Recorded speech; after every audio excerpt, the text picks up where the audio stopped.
Part of the mission of Reclamation Factory is to reframe the burden of plastic waste as a resource. Plastic is a really valuable and highly engineered material that has some really incredible properties, and so we believe that by recycling that plastic, recreating it into things that are meant to last and be durable, we can really exploit those cool properties of plastic and take some of that burden out of the landfill.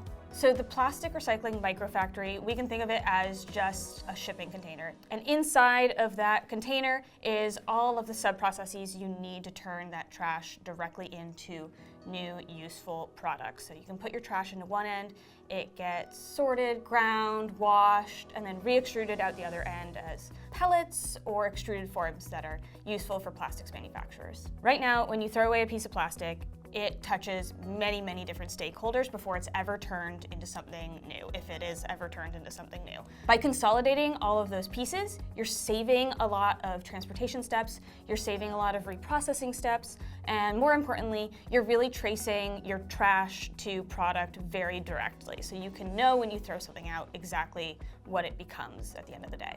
Recently, for a local makerspace called Prototype, we collected a bunch of the plastic trash coming out of that makerspace and reformulated it into a backsplash for their new kitchenette. So that is an example of how you can really circularly take someone's trash and turn it into something beautiful and new for that same client.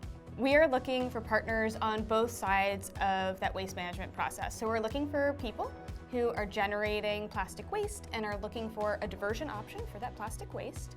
And we are looking for manufacturers or plastic processors that are looking for a local source of post-consumer recycled material that comes with a compelling local story. Right now, recycling in the United States is not very efficient, and that's because we don't have the infrastructure that makes it efficient. And Reclamation Factory wants to build that infrastructure to make plastics recycling efficient and accessible, especially to those that don't have access to those services right now.